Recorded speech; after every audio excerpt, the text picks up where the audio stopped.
Oh, okay. Got the countdown. And we in it with it. All right, we live, man. I want to welcome everybody to the Black DadCast.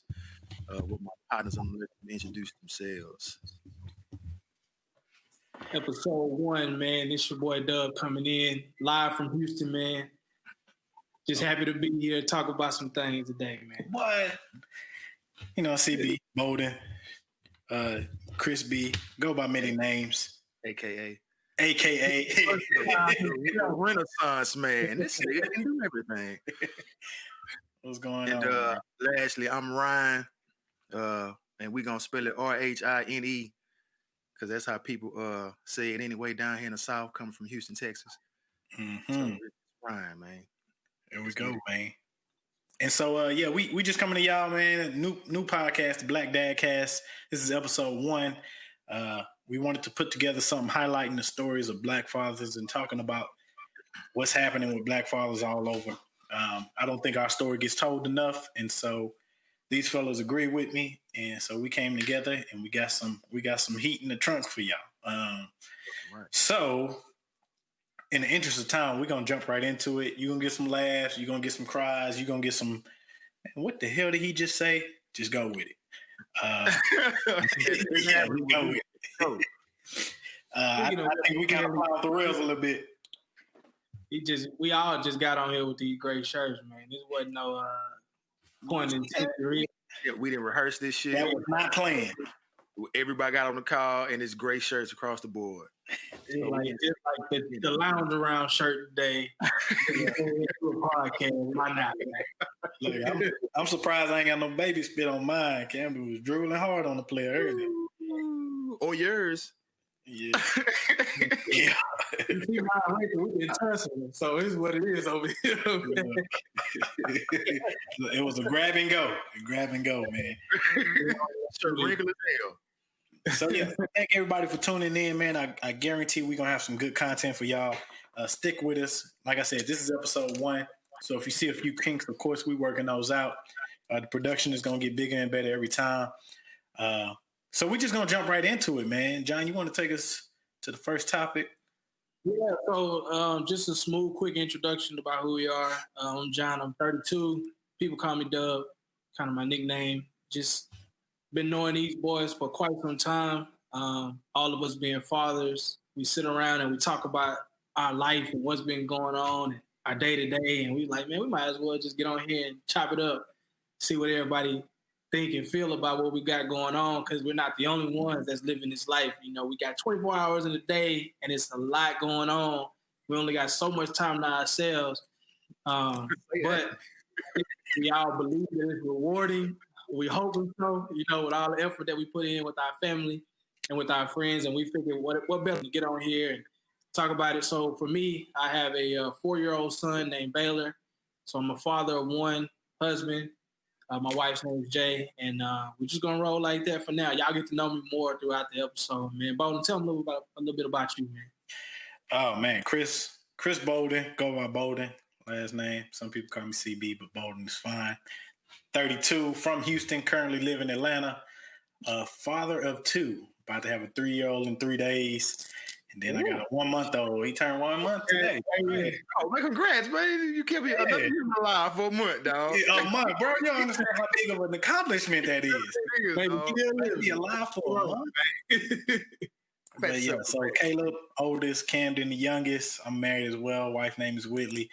And again, man, I'm excited to tell my story as well. Ryan, what's up with you, man? Ryan, and ain't no AKAs. It's just that 32 years old, out the H, north side, Acres home. I got a 2-year-old son named Roman. Not gonna say he bad, but he active as hell. Man. He tests my life every day. Ready to drink to that. Every day is life. Got a beautiful wife named Tiana. We just made, where we at? Just made. I ain't gonna tell her it took you that long. Just made 4 months. Had to think about it. To carry the one. Oh, you should have had that date down to the second. Yeah. 32 second, millisecond, all that. But yeah, man, it's day-to-day life, learning, living, navigating the world, you know what I'm saying? And that's why we decided to come to y'all and share our trials and tribulations, the ups and downs of this shit. You know what I'm saying? That's where we at. Real talk.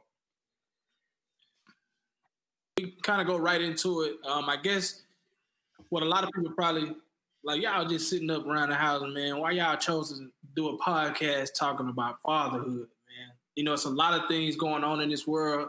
You got the Black Lives Matter movement. You got sports going on. Got COVID, and we, navigating through this new normal right now. So Ryan, why did you choose to talk about fatherhood on the podcast? I think for me, man, is I always been one to give the game, like whatever I had, I was gonna give it. You know what I'm saying? I always sat around, listened to the old heads. You got 2 ears and 1 mouth, so I soaked up a lot of games. So shit, I'm gonna give it out. So whatever I learn, man, I get it to the next person because they, their first child, maybe it's their second child, they trying to figure it out. You know what I'm saying? So if I can push them along a little bit further, that's what I'm gonna do. And that ain't just no fatherhood shit. That's just life, period. That's how I am. You know what I'm saying? So when Bolden came to me, he's the brainchild of the operation. He was like, man, that's what I'm trying to do. I said, shit, no doubt. I'm with it. You know what I'm saying? This right up, this is my wheelhouse. You know what I'm saying? So whenever I can drop a gem, nigga, I'm him. You know what I'm saying? That's a bar. Yeah. What about you, Bolden? Man, like Ryan was saying, had to tell a story, man. So many failures people need to know about. I was like, don't do. I came up with this idea more as a don't do this. Right. It was so much happening. So many different things that was happening, especially with Caleb being a toddler, coming into his little 2-year-old terrible twos. Like Ryan saying, I ain't gonna say he bad, but the boy be wanting these hands. Wait till that 3 come though. Right, it's almost here. Treacherous 3s, dog. Hey, man, thank you for building me up. This the trust tree coming to the nest. I appreciate y'all. Yeah, man. So I feel like I owe it, like Ryan said, owe it to the next man to be able to kind of tell some of my successes and failures and some of the pitfalls and build that bridge for them. Straight up. Yeah, man, it's crazy, man, when you was 14, 15, and 16 and you talk to the 32-year-olds at the park, you hooping with them, calling them old heads, and they backing you down in the post, telling you what they're gonna do and getting it done, right? And now I'm talking to my nephew who's 14, and he looking at me like an old. Ain't hearing nothing you said. Nothing. Bro, earlier this year before COVID really hit, I was in the gym hooping and somebody called me school and I was ready to square up. Hey, that happened in 2017, nigga. So I'm like, I'm doomed, dog. Nigga wasn't even 30 yet. You know what I'm saying? For sure, one of them things, man, now that we on here and we got kids, man, and the world is just different now. We got so many ways to express ourselves, and we got a platform like this to just talk about, being a father, because fatherhood to me, it ain't all about being serious. It's got fun moments, it's got good moments, it's got teachable moments, it's got life moments, you know what I mean? So I want to be able to just share my experience, what, I've been through with my son so far, and what we've been trying to rock with, trying to teach him, trying to show him, grow. And he teaching me some things as we go too. So, straight up, that's really the truth, man, on why I chose to get on this fatherhood thing, man, because it's this bad misconception as far as like the current climate of what Black fathers are and what they look like and, things like that. And the crazy part is as you look around, you see your friends, your boys like us, we like, man, we here. Like Black fathers are here. We are present. We current. We in the house. You know what I'm saying? We sitting down with them. Yeah. So I just want to ask you guys how you feel like you guys are affecting like the current climate of what Black fathers are and how are we making it better for our next generation of young boys. Bottom, let you take this. Man, I think especially with social media and World Wide Web, I think there's an added stigma of pressure. You know what I mean? Like you have this pressure and expectation to go against what they believe you are. You know, they think you deadbeat dad because we were right after a generation of fathers who weren't in the house, whether it was from drugs or incarceration or being killed, all of those different things had to play a factor into it. But there's this stigma of, hey man, you got to be better than the social expectation. Right. And then from that, you start to like really enjoy the journey of fatherhood. Like it goes from before they born, like, man, I gotta be a good father. I gotta do this. And then once you get into it, you're like, this is fun. Yeah. So that's that. I think, you know, the current climate of where we are now is social media gift and the curse. They're starting to see it more. Internet gift and the curse. They're starting to see that a lot of us are in the homes because a lot of those numbers be skewed. And I think Black fathers are always present when they're not being wrongly incarcerated or having to deal with the crack epidemic or some of those other plaguing factors. I think that we always, you know, want to be a part of our kids' lives for the most part. I'm speaking in general. Yeah. It's crazy. Like you saying that, like just the gravity of the statement you said with our fathers of being there, not being there. Like we literally one generation removed from that shit. So a lot of the stuff that we seen coming up, I mean, obviously it's still fresh and trying to navigate that shit so you're not repeating what you saw or what you didn't get or what you did get. You know what I'm saying? So that shit is just wild to me, you know, goddamn, this is our fathers. Like I can speak for myself. My dad was, you know, in the beginning was there, you know what I'm saying? But then shit, that's a conversation we had down the line. Like I said, I can talk all day about this shit, and obviously it's like, well, you know, it's an excuse here and excuse there. But in the beginning, like, you know, Boulder said, as far as like I gotta be a good dad, it starts from there because of the shit that you seen when you was growing up. You know what I'm saying? Yeah. So, you know, for me is at first it was like that, like I gotta be the dad that my dad wasn't, but then now, you know, my dad is dead. So now it turns into trying to kind of make him proud because when the conversation we had, he, you know, was ever present with the advice and shit. It's just ego and everything else, circumstance kind of trip it up to where, you know, when you 14, 15, you don't understand it, it's misconstrued. So now it's just to, you know, make my old man proud, you know what I'm saying, to carry this urban name forward, you know what I'm saying? Yeah, I think the crazy part is that, you know, each generation is brought up in different ways. So, you know, our parents weren't brought up in the social media world. So they don't know how to navigate through this life, through what, you know, fame or what people chasing fame looks like. You know, they just kind of hung around the neighborhood, you know, went to grandma or big mama house, whatever they call it. You know, like that was like they thing back then, you know, like my father, we don't even talk much about his childhood, but just knowing a little bit about it, you know, he grew up in Milwaukee and, you know, I don't even believe his dad was even present in his life. So he don't even really like grasp like what having a father was like, you know what I'm saying? And then that kind of trickled down to me. So yeah, it do kind of make you be like, dang, all right, old man was like this, so I don't want to be like that. I want to do this, I want to do that.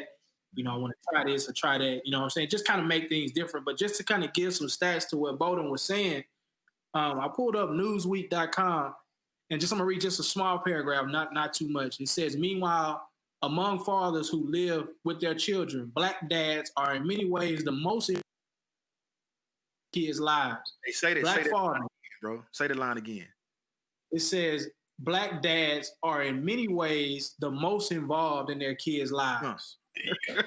So, whereas the media and the news will make it seem like, oh, they grew up in a single parent home or a fatherless home. Even though the father may or may not be in the home, most Black dads are active in their kids' lives. Mm-hmm. And it also goes on to say that Black fathers are 70% more likely to have bathed, dressed, diapered, or helped their children use the toilet every day compared to other races. 60. Bro, can we not talk about toilets? God damn it. Yeah, bro, this potty training mess. Oh man, Caleb is about to have it. Oh shit! you just got to run for a pack of draws, bro. Real talk. Was off, and he just had to figure it out, bro. He had to figure it out, bro. Well, we got him in the big boy draws with the little plastic wrapped around. But listen, he don't care. Crazy as hell. You see the son walk around the corner, but his drawers ain't made it behind him. Yeah, I'm the only one walking around with my dick. That's not happening. You don't pay no bills. That's not happening. That boy ain't breathing, man. He feel that pee on him. He ain't gonna pee no more. That's not Caleb. Caleb would sit there watching that tablet with some shit on him, chock full of shit. And it just fucking concerned. He'll say, "I gotta go potty" after he done potty on himself. He too big for that. But it's crazy though that you talk about that, and we all are very, very hands-on and very involved. My wife works nights, so most nights it was just me and Caleb. To keep him on the schedule, and I know Ryan and John, y'all kind of the same way, with y'all real hands-on, man. What's kind of deviating just a little bit, and we'll go back to the topic. But like, what is one of the toughest things you had to get adjusted to with being just one-on-one and hands-on? Man, okay, I'm gonna take this. This was still kind of touching for me, dog. So currently, right now, my wife is pursuing her own business. So she doesn't have like a regular 9 to 5, but I do. So when I go to work, she's with him 24/7, which is a job. You know what I'm saying? Hats off to all those stay-at-home parents, period, mom or dad. If y'all staying at home with the kid all day, every day, man, hats off to y'all. Whooping everybody. I hate to say this because I love my son, but that's pure hell. Sometimes you want to work. How you really feel about your baby? Hey, look, I said I used to say I wanted to be a stay-at-home dad, and I stayed at home with Caleb, and I was like, nope. Man, so some of the hardest things for me is, coming home from work after having one of those rough days at work and kind of really trying to suppress that and walking in with a smile, because you still have those frustrating moments. But then you also got to have teachable moments with your kid when you walk in. You can't just come in with attitude and that I'm pissed. Don't talk to me. Don't come fool with me. Because the kids don't know that. They know dad. It's playtime. It's go time. I'm grabbing the basketball goal and the basketball. He ready to shoot. He ready to ride his bike, and I can tell him no. You know what I'm saying? That's what he want to do with his dad. So one of the struggles for me in the beginning was really just learning how to separate like work and home, and making sure that I keep that same positive mindset with him, so that I can give him those teaching moments to, be 4 years old. So I ain't finna teach him nothing crazy, but also just let him know, like, certain things in life that you got to do. And he understand when dad put on his certain color shirt for work, dad going to work. He know that. You know what I'm saying? He know when I wake up early and I'm brushing my teeth, like, you going to work, dad? Like, so he know, like, dad got to get up and go get some money, man. So, like, all those types of things. And even just to scale back to when he was even younger, like, the way the potty trainer, you brought up potty trainer, right? Well, my son was 10 months when he first started walking. When he started walking, I would pick him up and hold him while I peed. So he know that men pee standing up. That's just what I taught him. Yeah. So when he became time, he got his little toilet or whatever, he would go up to his toilet and he stand up and pee. Because daddy do that. I didn't teach him to sit down until he started pooping. You know what I'm saying? Like, he gonna know men stand up and pee. You ain't finna be sitting down with your legs tailed up. Nah, man, stand up. And it's just one of those moments, bro, where, like, a teachable moment, man. And he do it now. He up in there. He go pee with the toilet up. To put the seat up. You know what I'm saying? And pull his pants down. He do it on his own. Huh. Yeah. Huh. Damn. It's good stuff. What about you, Ryan? Man, that's a bar. That's a teachable moment for me here. God damn, nigga, Doug put me on some motherfucking game. I think I can really piggyback a lot of that shit. Is man, the nigga just being black. You know what I'm saying? A black male going outside in the world. We get our ass whooped every day, nigga. You know what I'm saying? Every which way, nigga, we getting hands thrown at us. You know what I'm saying? Just the nature of the beast.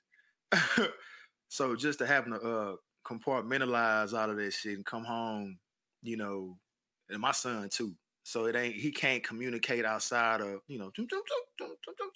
gibberish and shit. Like he don't have like concept of time or none of that, So I can't tell him, say, son, I got my ass whooped today. Give me a moment. You know what I'm saying? You got to check yourself with a lot of this shit. And I can't say I've been a perfect dad because I haven't, man. It's my first one, so I'm learning to fly every day. Yep. You know what I'm saying? So it's been a Audible, man. Huh? Call it audibles. Oh yeah. Oh, Peyton Manning. Green 42. Red, blue. Like so, nigga. It's a challenge for sure, man. You know what I'm saying? But it's what you do. You know what I'm saying? But being able to turn that work shit off, come home, pick up your baby boy, it's a joy. You know what I'm saying? It's another day of getting home safe. Cause I know for me, man, especially when COVID coming out, and this is shit I talk about in therapy. And I'm pretty sure we'll have an episode about therapy, man, and the stigma behind that shit. But anyway, that's something I talk to my therapist about. Like, is this the day I'm finna go out? You know what I'm saying? Because I got to go out and get it. You know what I'm saying? I don't have like the luxury of being able to work from home, so I go and get mine. Ain't no trust fund, baby. Yeah, hey, none of that. You know what I'm saying? So it's always is this the day I'm finna go out and then get exposed and get my whole family sick? You know what I'm saying? It's like a battle within myself, dog. I've cried behind. You know what I'm saying? Yeah. So when I come home and I see my wife and I see my kid, it's like, damn, I made it another day. You know what I'm saying? So just rolling with shit, dog. You know what I'm saying? So that, I mean, for me, that's the main thing. Like COVID been whooping our ass, and just the the rigors of the day, and not bringing that shit home and bleeding out. It ain't even just your son. You know what I'm saying? Bleeding over your spouse, because I mean, they know, like what's going on, but it's still your job not to bring that shit to the crib. Yeah. Now I feel like I was rambling like a motherfucker. Like y'all can just put I'll go on a tangent. You know what I'm saying? Oh, you don't get the preaching, then I'll cut you out. hit that playoff music. Yeah. Get the organ going in the background. The organ, man. Get it going, man. Might get the Sandman going. You know what I'm saying? All right, so what were we talking about? We were talking about the current of black fathers and the relationships. And sorry, I cut you off. So you want to pick back up on that, John? Yeah, man. So really kind of getting into the next thing, man. Relationships with our fathers and how they molded us into how we parent right now. I know Ryan touched on this a little bit earlier, especially with the passing of his father.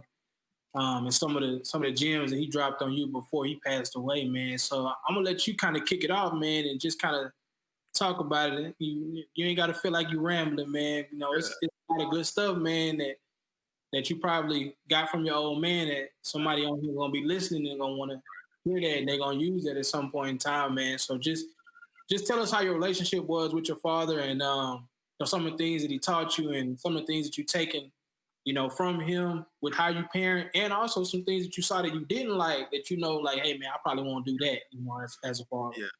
Yeah. Back in the beginning, Genesis 1. Man, shit. My old man came from Jamaica, out in the early 80s. You know what I'm saying? And this is shit you learn as time goes on. It's shit that I didn't know, didn't understand, didn't want to understand. His mom, he didn't really have a relationship with. Like, she didn't know how to show love. I can't even say I ever heard of my grandfather. So I didn't get a lot of that shit. You know what I'm saying? Like, it was my mom and dad divorced, so they had the arrangement set up where he would pick us up on the weekend. We would be over there, whatever. And shit, that just one weekend, that shit stopped. Your daddy come to pick you up, and then he ain't. You know what I'm saying? So you hold on to a lot of this shit. You hold on to a lot of that. So the relationship was always rocky. You know what I'm saying? Like, I would literally go years not knowing where this nigga was at, what he was doing, where he stayed, if he was alive. And after a while, you just kind of grow and you want to try to patch shit up. I know for me, that's where I was at, especially when I found out I was having a little boy. So you start trying to work at it a little bit. So when we talked, the first thing he always told me was maybe a little violent, but he was like, "Get a gun." You know what I'm saying? You was living in Texas. That's like, son, get your gun. Always have like, man, never. That's stay strapped. Always have a tool, dog. Like nigga always had it, but it's crazy that I didn't get to see that shit. But he remarried again, but he was always a family nigga. You know what I'm saying? Through and through. And it's crazy. I didn't get that shit coming up, but just because I didn't see it don't mean that it can't happen. You know what I'm saying? Right. Shit. The nigga taught me how to navigate this shit. The reason why I'm more of a straight to the point nigga is because he was. He never bullshitted you. He never, you know what I'm saying, was sugarcoating shit. He was an asshole. I can say that, and witnessed it many times. But the nigga shot straight every time, bro. So I think for me, and I can think of most shit that's going, but I just feel like that was like the main thing for me, always to shoot straight with my fucking son, dog. You know what I'm saying? Like I'm not gonna bullshit you. I'm not gonna tell you nothing that I ain't been through or done. And I got that shit from him for sure. You know what I'm saying? That is one of the things. This should have it'll come up, but that was like one of the main things was he shot straight with people. You know what I'm saying? Let me ask you this: before he passed away, did you get clarity on, maybe some questions that you were thinking about as a kid growing up? Now that being a man, that you brought him to him, did you get clarity on those things, and how did they make you feel? That's a damn good question. I can't say that I got it from him per se. I got it from his wife. The shit that he didn't share with my mama, and I can say, man, maybe in some ways he grew as he got older and realized he needed to get his shit right. He confided a lot in his wife, and my stepmom came to me and was like, he wants to show love, he just don't know how. So this when you start filling in the blanks with shit. When I was saying, his mama didn't show him love, and hell, I don't even know if he knew his dad. How the fuck can he give me something that he never got? So, you start picking up, and so now it turns into you being sympathetic of the man. You know what I'm saying? Not looking at him as your dad. You feel me? Yeah. Like it's really I'm reading a book. Well, I read a book. Well, not read, but it's Audible. It's called Never Getting Angry Again. And the point that David Lieberman made was you wouldn't get mad at a handicapped person in a wheelchair. Like if they was in front of you or something, or they was moving too slow, you wouldn't be mad at that person because you're aware of their handicap. You know what I'm saying? So it's the same way. Like that's a handicap per se. So how the fuck can you be mad at a handicap? You know what I'm saying? So I can't say that we sat down for real, dog. Never Getting Angry Again. Nigga, put that shit in the show notes somewhere. That's a fucking book. It encompasses everything. But anyway, not per se like, well, why did you do this? Or why did you do that? But one of the conversations that we did have that kind of gave me some clarity, and I was able to kind of give him some pushback on that shit, was I didn't have the money. You know what I'm saying? Like I felt less than. And I think the men of that era, dog, ego was a motherfucker. Like, I'm not going to show no weakness. I'm not going to show any type of vulnerability. None of that shit. And I had to tell him, like, dog, it wasn't about bread. Nigga, just be there. You know what I'm saying? But after you patch that shit up, you start growing, but it take a motherfucker to come to the conversation with no ego. Yeah. You know what I'm saying?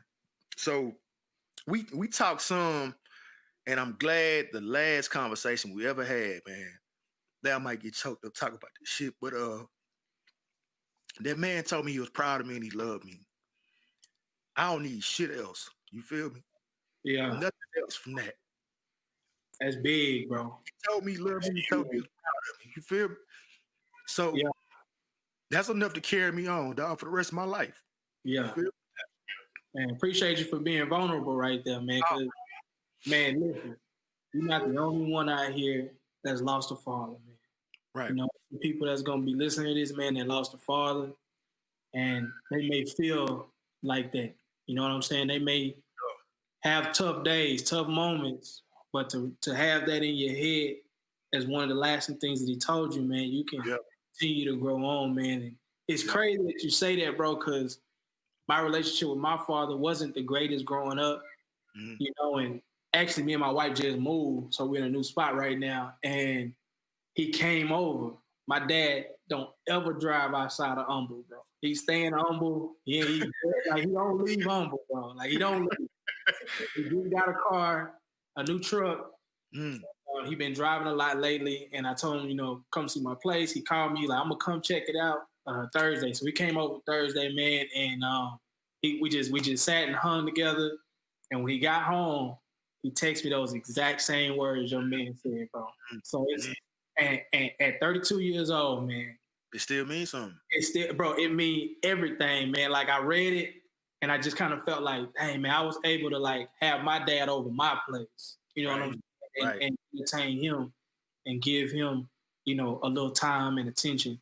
You know, even though, you know, growing up, he wasn't the greatest dad. Like just a small little story about my dad. My dad, like I said earlier, he grew up in Milwaukee. I don't even know a lot about my dad's upbringing because he hates to talk about it. You know, he don't even really like to go back to Milwaukee. He has brothers and sisters. He got some sisters that's like in the 80s, and my dad's 57. You know, so he got a large range, like a large gap between like the oldest and the youngest. Right. He lost some siblings, but when he moved here to Houston, like they never came and visit him, so he kind of had some resentment towards that. And for that, like I've never been able to even like see my dad's side of the family. You know, so I don't even know like really my Martin side, like my last name, my heritage, and where I come from and stuff like that. Like I said, I don't think he knows his dad. So truthfully, I don't even know where the name comes from, which is something I've been trying to say, all right, man, let me research that and kind of get to know that a little bit more. But that's down the road, you know, when I get the time. But anyway, man, like he was like a big drinker, you know what I'm saying? And he smoked. And that was just the way of the world back then, bro. Like partying every weekend and doing this thing. And so when he met my mom, you know, my mom was kind of into that at that time. And when they got married, my mom kind of wanted to turn her life over to Christ. And he wasn't really with that at that time. So my mom made a sacrifice for us. And I just found this out, you know, that she, you know, left him and was homeless, living in her car, you know, to try to like make ends meet to get a place for me and my sister. I have a twin sister, so, and an older brother. So she was trying to make ends meet just to get us, you know. And my dad, once she got us and we were living with her, single mom trying to raise 3 kids, twins on top of that, you know what I'm saying? Like it's a lot for her. And my dad was in and out of jail, losing jobs. You know, like you said, I didn't know where he was at, if he was living, if he wasn't, where he stayed at. My dad never kept a car. He used to ride a bike to work. You know what I'm saying? Like when he did have like memory and recollection to like get us, like we would meet off in 1960 and my mom would drop us off with a friend. Like he would pay a friend, you know, to drive him to the meetup spot and get us. And we would be there for the weekend. He'd basically be drunk, you know what I'm saying? Or just not really like what you would consider like a father. You know what I'm saying? Definition. Of course, my dad. One thing I can't take away from my dad, bro, and I took this from my dad, bro. My dad is the most loving, caring guy you'll ever meet. Like he'll take the shoes off his feet and the clothes off his back and give it to you, bro. Like I know that for a fact because all his friends that he had, like he even had some homeless friends that he even like brought into his home or even went and gave them his last. You know, and he still does that to this day. Like he barbecuing for the neighborhood. Yeah. I'm like, Dad, why you barbecuing for these people, man? Hold your money, man. You don't need to get. I need to play. Yeah, bro. Like that's how he always has been. And we didn't have the greatest of relationships growing up. And he wasn't what I anticipated or expected a father to be. Like he didn't give me those, son, let me give you this moment. You know what I'm saying? Like it wasn't many of those or really any of them. And truthfully, bro, like I was kind of done with the whole like trying to like be with him and talk to him and stuff until I met my wife, man. And before we got married, she was always encouraging me to, you know, create a better relationship with him, get to know him, like hold on to what he was to you. You know what I'm saying? He could be something different. for you going forward. And, the crazy part is, dude, my dad, as I told you, he was in and out of jail, DUIs, a bunch of different things. And we got married January 19th, 2014, man. January 11th, 2014, my dad stopped drinking. And he hasn't drunk since then, bro. Wow, so man. It's just one of those things, man, like, even though you're the child, you could be an influence to your father, man. So don't ever give up, like, on your parents, even if they ain't got it together, dog. Like, because you don't know what they see in you that can make. Let me try to change my life around. You know what I'm saying? If my son could do this or be that, like, whatever little life I got left, like, I'm gonna try to turn it around and change, like, the direction of, like, who I am, man. And it's, it's been just a blessing to, like, have him, like present. You know what I'm saying? Like, you have your dad with you, and, like, him being drunk, he wasn't, like, present. Right. But now, like, he's present, and he'll call me rambling on, like, old. I'm like, all right, Dad, man, I gotta appreciate that shit, though. You know what I'm saying? Yeah, like, all right, man, appreciate it. Like, the fact that he even think about calling me now, man, like, it mean a lot. Right. You know what I'm saying? Right. And it's cool, man, just to kind of, like, see the relationship and where we at now, man. And we laugh and we joke, bro, and he get these goofy stories, man. he just be having a good time over there, bro. He be laughing. I be like, what's going on? He was over here watching a movie. He just laughing at the movie. I'm like, look at this old man over here. Yeah, man. That's just kind of like what it is, though, man. But it's cool, though. Real, though. Dog. Yeah. What about old Roy, man? Listen, I mean, you there. My dad was a revolving door in and out, and part of that is because, I used to try to give him credit because him and my mom relationship was toxic as hell. My mom had a temper, and so she wouldn't hesitate to pop off, and she knows how to push his buttons, and so she would push his buttons, and it was a bad situation. So they were together, then they wasn't together. So I was a prom baby. So I was a prom baby. So daddy fast as a motherfucker. So our young parents, 19-year-old parents, he off in the Navy. He's deployed. He all in Italy and Norfolk, VA, and all of that. And she young, and so they get married because of me, and it's up and down. He left the Navy and went into reserves after his first couple of years, and came back down to Houston because of me and my sister, who was born right after. So he could be close to us, and so he has good upbringing for the most part. If my grandparents, but like most of our dads, he still has a hard time showing emotion. My dad don't talk. Like, he got a few words. Like, I give you an example. Our sex talk. I was a teenager. We walking down the street. This nigga put a box of condoms on my chest and said, "Don't come home with nothing you leave the house with." That was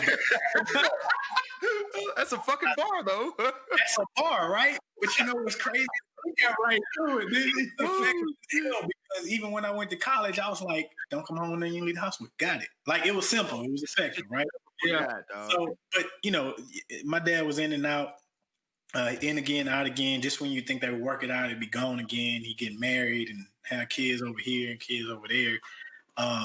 So it wasn't until I got older to where we just kind of started mending our relationship. I graduated from college and I came back home to Houston, and I lived with him in an apartment.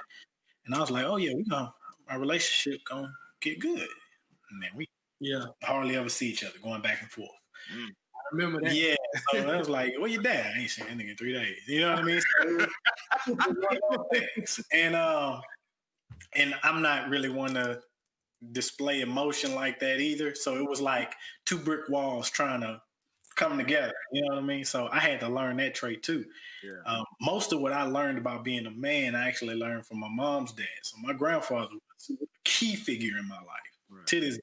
Yeah. Like, and so it wasn't until I got older and my dad got remarried. He's remarried now, and we absolutely love her. Even my mom loves her. So like, they all get along now. But it came to that point to where my dad harbored a lot of resentment and anger towards my mom because of where they pushed each other. And it's still mending. It's still a lot of hurt there. But I can start to see the change in my dad, especially with the grandkids. Like, my sister has 2 girls. I have 2 boys now. And he'll call, check on them, see how they doing, that type of thing. I think my nigga marshmallowy now.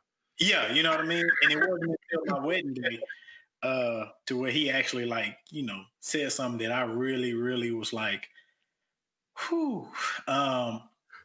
It was after the wedding. You know what I'm saying? Yes. Who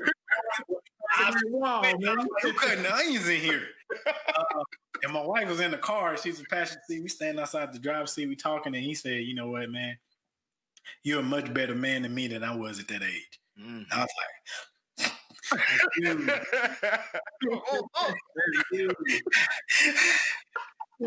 get in the car, my wife, she about to cry. Well, leave me alone. You always ask that, you about to cry? Like, but it was one of those things. And from that moment, it was almost like a turning point in the movie. You know what I mean? Like the climax started to hit. And, our conversations have been a lot smoother, a lot less tension in the conversations.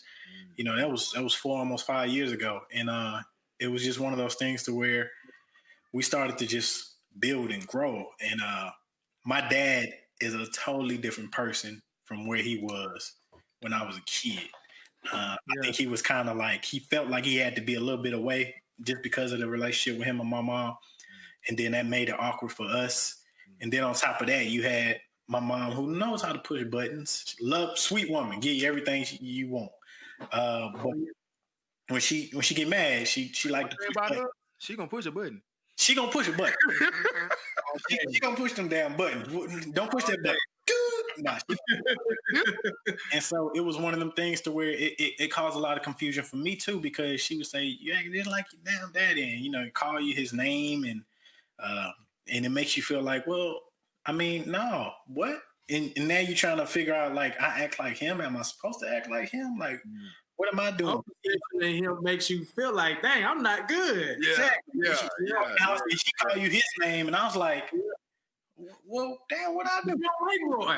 You know what I mean?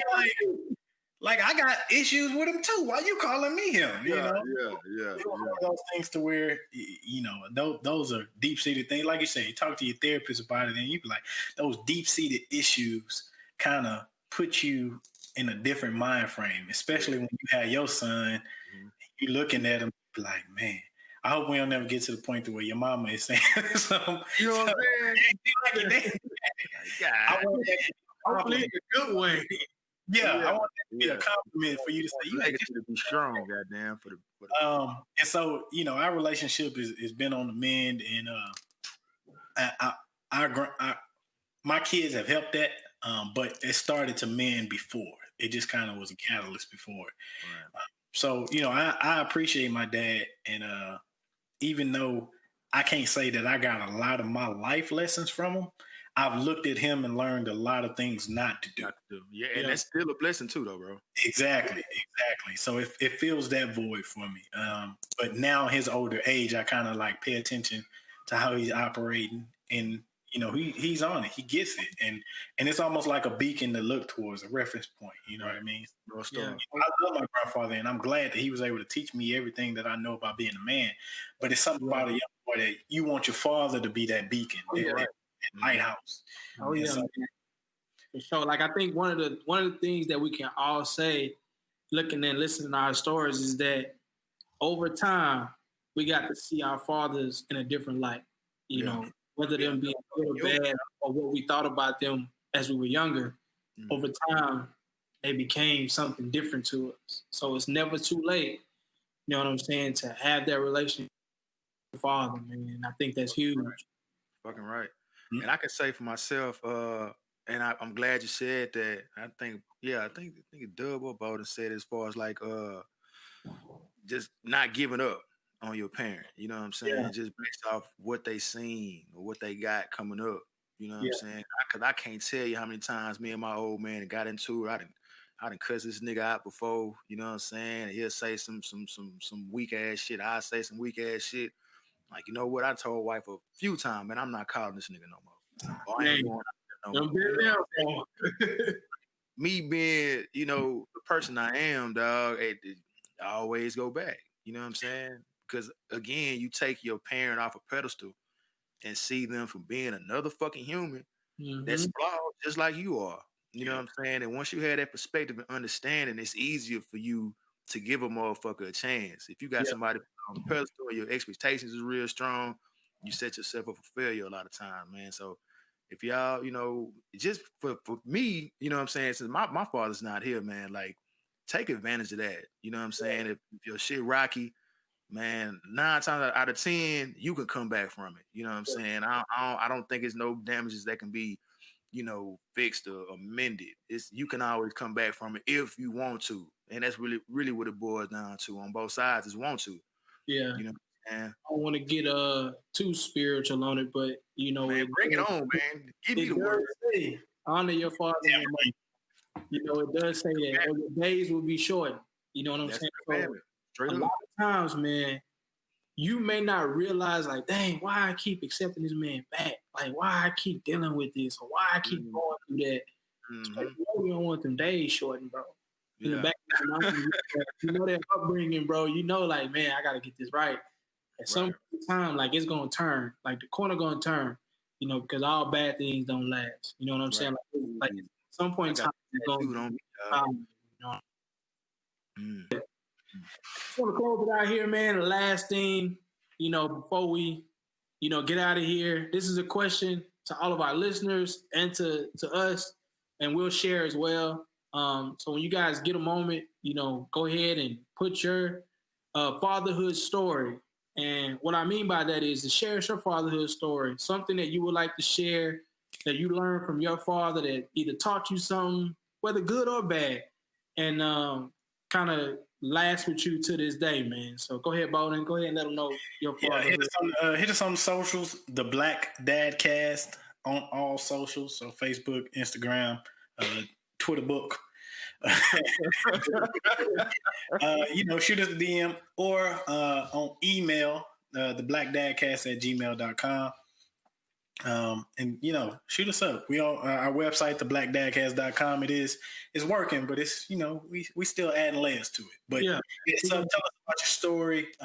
Like John was saying, we interested to know, we interested to share. We'll talk about a couple of them on the next episode. Shout you out, so make sure you include your social handle so we can shout you out. Word.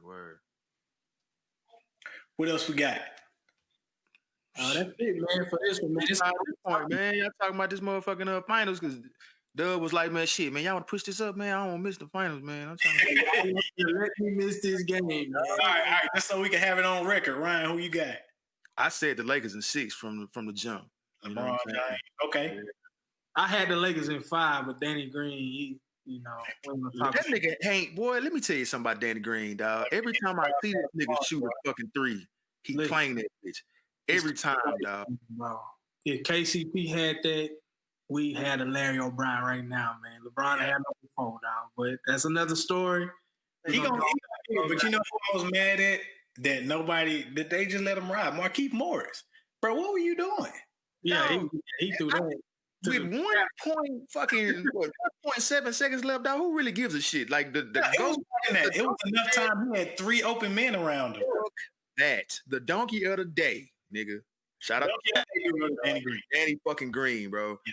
He needs to get his ass. I think this might be his last motherfucking year. We paid you $20 million for that shot. Hey, look, I would have rather took one from JR.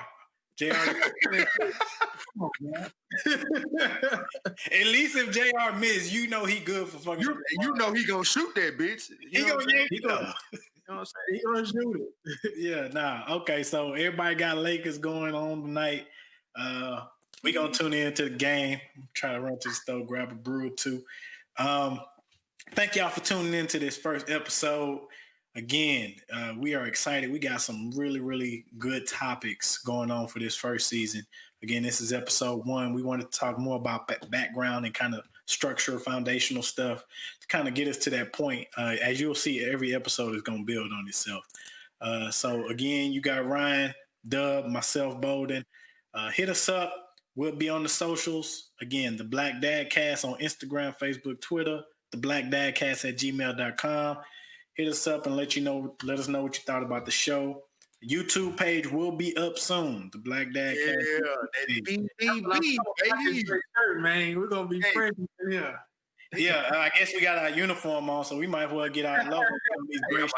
Iron this bitch for next week. You know what the first logo got to be on the gray shirt, just cause. So that's a wrap for me. Y'all fellas got anything else?